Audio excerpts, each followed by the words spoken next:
Delighted this time to welcome 6 people from Virginia Commonwealth University to talk to us about the Capitol News Service that's been around since 1994. And we have professors, we have students, and everyone who's involved in Capitol News Service. Not everyone, because you have many of your colleagues that are also involved, but everyone on this show is involved in Capitol News Service. And so I'd like to have our professors go first. Tell us a little bit about your background and about Capitol News Service, and then we want to get into the students right after that. So thank you. Yes, thank you for having us here today, Mr. Bailey. My name is Alex Bryan, and I co-direct Capitol News Service with Veronica Garibelli. I have taught at VCU since 2015, but full-time since 2018. And you mentioned that Capitol News Service has been around. We are in our 27th year now, I believe. Maybe that's the 26th.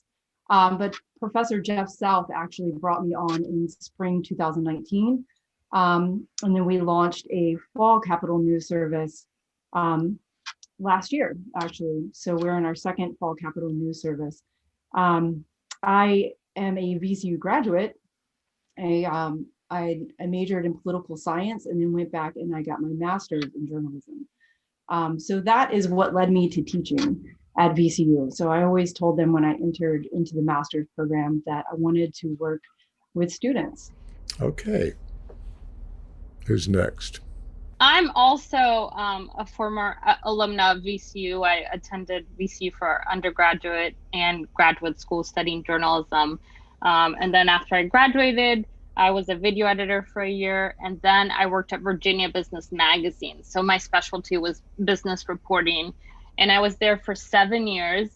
And then while I was at Virginia Business, I taught part-time in the master's program at VCU. And about a year ago, they brought me on to teach full-time, and I was so lucky that one of the classes I got to teach was Capitol News Service with Alex, where we launched the first semester of fall CNS. Okay. Brendan, why don't you go? We've got 3 students. Why don't you go first, and then your 2 colleagues come after you. Tell us about your background and what got you to decide to get involved in Capitol News Service. Hi, everyone. My name is Brandon Schillingford. I'm a senior at VCU. I'm a journalism student with a mass communication student with a concentration in print journalism, or digital journalism now, I guess. And I guess the short answer to the question would probably, to why I got involved in Capitol News Service, would be that it's a requirement to graduate. But I really do, kind of, spending all this time in Capitol News Services kind of opened my eyes to like the world of journalism. It's taught me so much that I wouldn't have learned otherwise. Really reporting, especially in the age of kind of COVID and everything, reporting like right now has taught me so much about like talking to sources, how to like construct an article. It's been very beneficial to my learning, and like I can't thank Professor Bryan or Garibelli enough for like everything I've learned this semester. It's been really, really, really amazing. I wouldn't trade it for anything, honestly. Okay, thank you. Ada? Yeah, so I'm kind of a non-traditional student. I came back to school a little bit later. I was originally a forensic science student back in 2012, and then I kind of left school and I picked up a trade. I was a dog groomer, cat groomer also for 3 years, and then I decided to come back to school. And part of the reason I decided to get into journalism was after the 2016 election. I kind of realized that the Latinx community didn't have a whole lot of people reporting for them, and not so much local or state level either. We have national news services, but that's about it. So that's why I decided to get into news. And then I took Capitol News Service last spring, and I will admit I was a little intimidated. I had never written any kind of political news before, but I knew it would be a really good experience. So I learned a whole lot in that one semester, so much that I decided to come back for the fall. And I graduate in December. I'm a senior as well. Okay, and Andrew? Yeah, I'm a senior at VCU, studying mass communications and minoring in political science.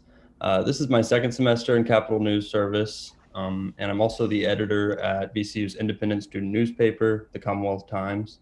So journalism is something I really want to do after college, and I think that Capital News Service is preparing us all to do that with getting bylines across the state and real outlets and doing that real reporting that's a little bit bigger than local college stuff that I've been doing at the CT.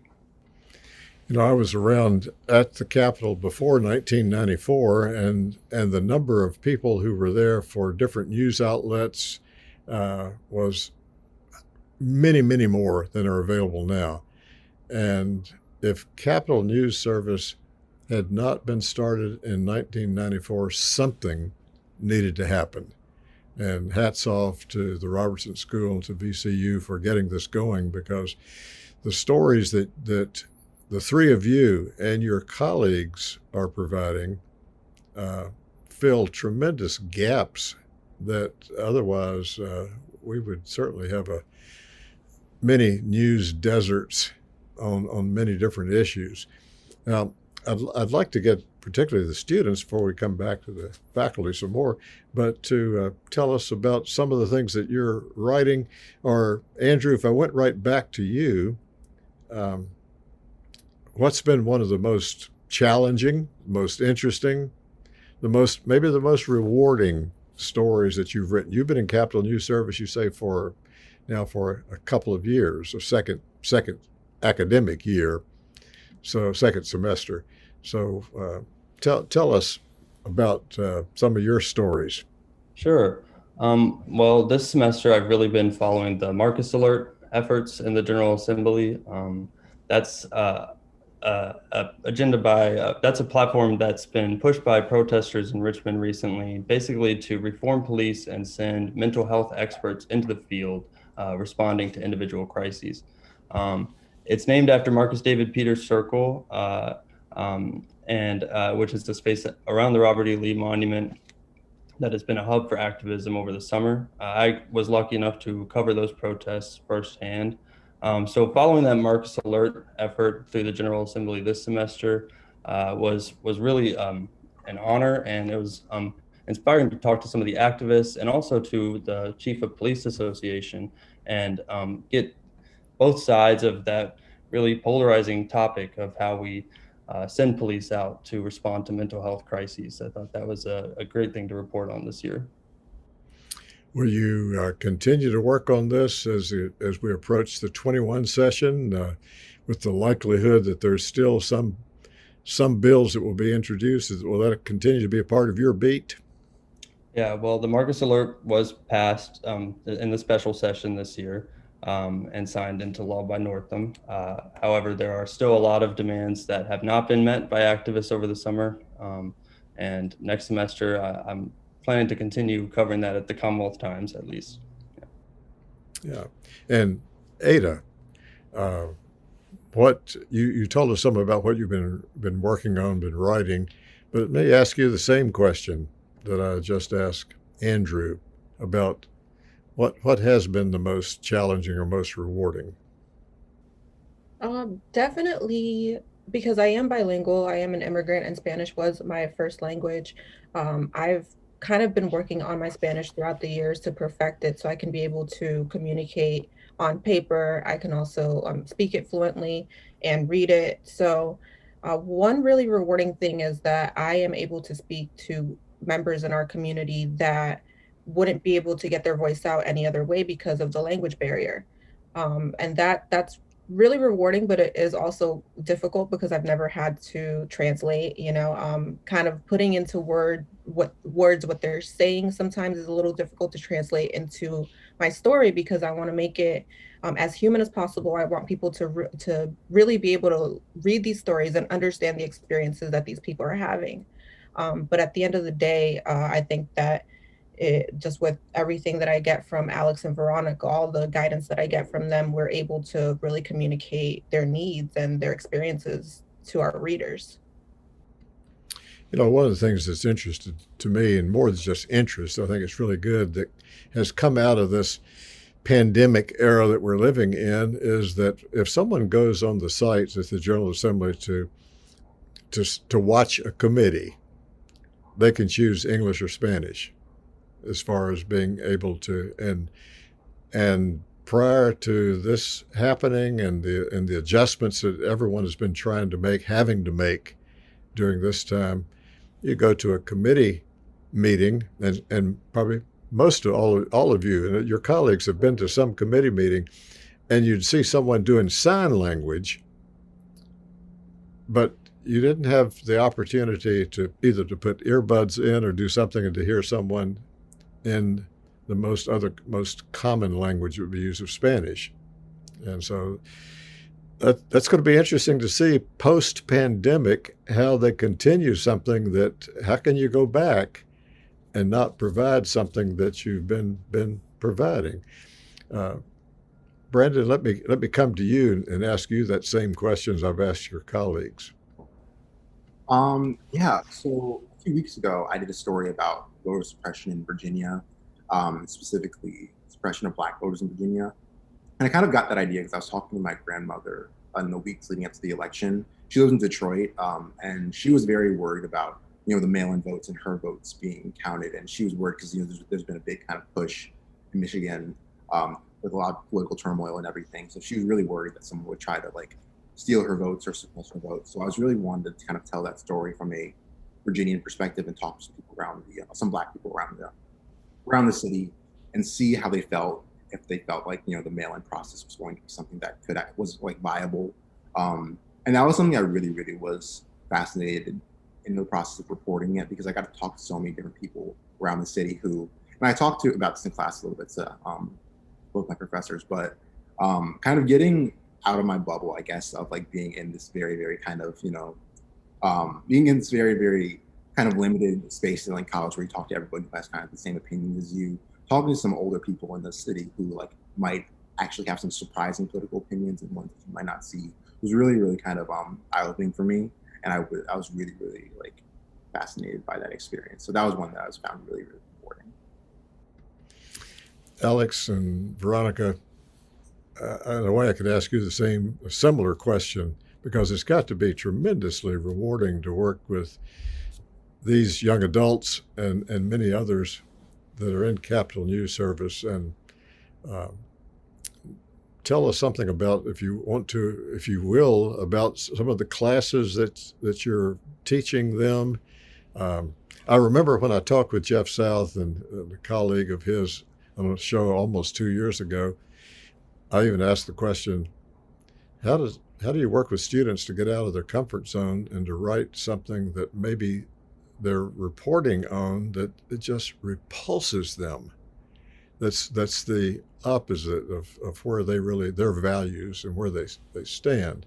So whether you address that or address other things, Alex, Veronica, what are you all finding most rewarding in your work at the Robertson School?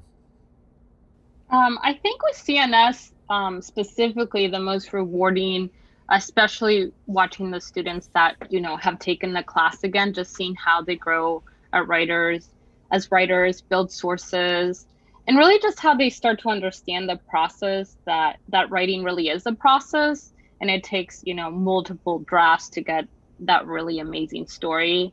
And so I think I've seen that click with a lot of students where they realize that, to get it to be the very best product, it's going to have to go through some revisions. We edit through Google Docs, so we're constantly, walking them through the editing process. Right. Yeah, and I think that this semester we really push students to report on stories that they might be connected to. The youth vote, the anxiety over COVID-19 from a younger person's perspective. Our students are getting ready to graduate. Our economy's not great. They may be starting jobs remotely. There's a lot of anxiety. The college experience is completely different. So we encourage them to tell those stories. They're also very plugged into the criminal justice reform movement that's been sweeping the nation. And so we really said, okay, you have access to these stories, tell them, and then reach out to as many people as you need to really, cross your fault lines to tell a complete story. from multiple viewpoints. And I think they've done a great job of it. Brandon even, he wrote a great story about how college Republicans feel about the presidential election and, what were some of their policy initiatives and concerns. So it has been rewarding also for me personally on many levels, but to see students pushing through a pandemic and doing what reporters are doing out in the field, and to say, this is all of the obstacles that you face right now as far as getting in touch with people, as far as working remotely. Reporters are facing that. All reporters are covering the General Assembly right now from the perspective of it being virtual. So how do you work around that? And I think it's given them a very real world experience of what they could expect in the coming months when they start working in a newsroom. It's got to be a tremendous challenge for those of you writing and getting your stories to connect with people that you can't really connect with as easily as you did before. And that working with young Republicans, writing a story about that, Brandon, that must have been more of a challenge during the pandemic than it would have been a year ago. Because a lot of them lived outside of the Richmond area, so I wouldn't really been able to kind of like talk to them in person really anyways. But it was still challenging from the aspect, kind of trying to get in contact with people, because I reached out to a lot of them, and some of them didn't really have to have the time or didn't respond. But the students and kind of, young Republicans who I did talk to, they provided me some really valuable insights to kind of the policy concerns they had in this election. So that was a very, very rewarding experience, and one that I really enjoyed. I enjoyed writing the article too a lot. It was really, really, it was a great experience for me. But yeah, I don't think it was as, different as it might have been if we weren't in a pandemic. Ada, I'm interested. Your articles, how many, would you say many of them are written in Spanish for publications? Are you writing as much in English, or are you doing the same story and depending on the news outlet? So I don't write in Spanish. I just pretty much have to translate my interviews into English because they do go out in English. If there is any way that I could get stories out in Spanish, I definitely would look into that, because I definitely think that we have a need for that in our community. My parents themselves, we didn't really grow up with politics. My parents aren't very well versed with politics, and I think that part of that is because of how scarce that is in our media.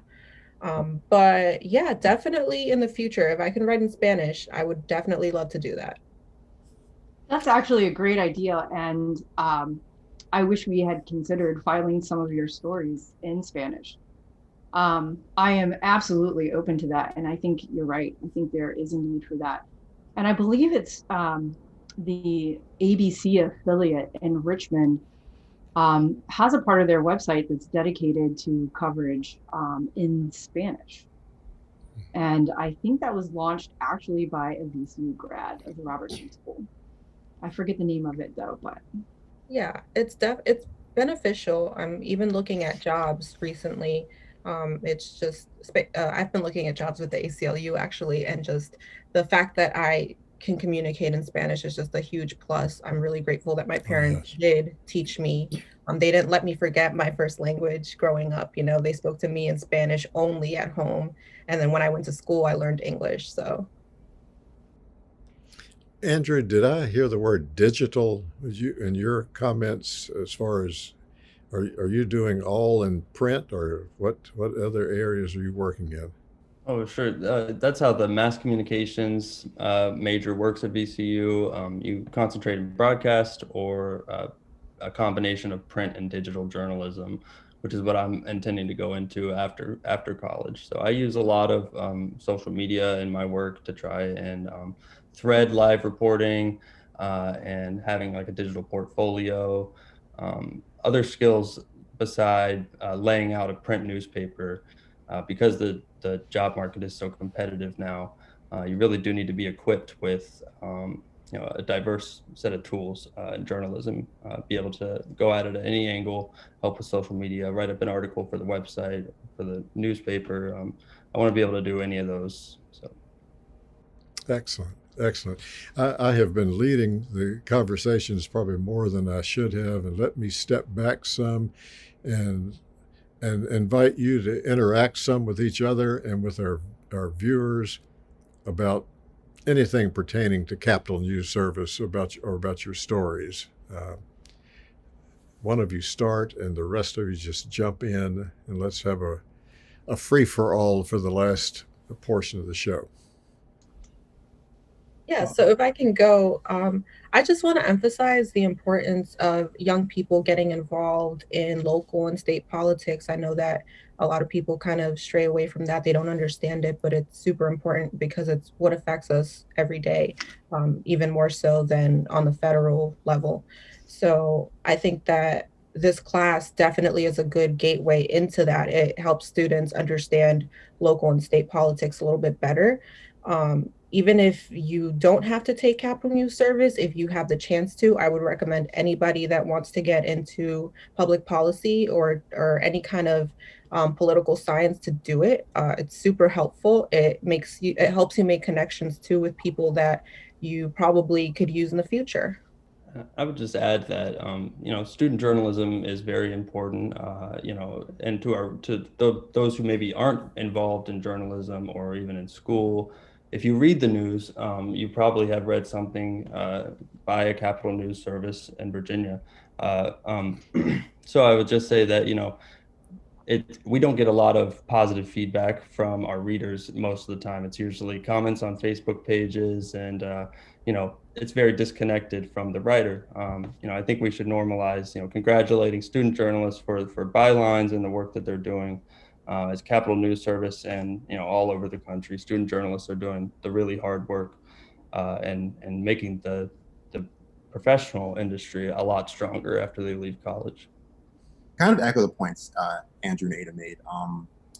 All this stuff that we kind of write about is going to affect you. All this policy, all these laws, all this legislation that's being enacted is going to affect you, whether you're young, old, or adult, whoever you are. It's going to affect you at some level. So being involved in that, whether it be through writing about it, tweeting about it, talking about it, it's really important and being informed, because I used to be very apolitical, but kind of being in this class really taught me a lot about how to look for legislation and read legislation. So no matter, even if you want to take Capital News Service or not, I think you definitely should, no matter what, like Ada said, no matter what major you are.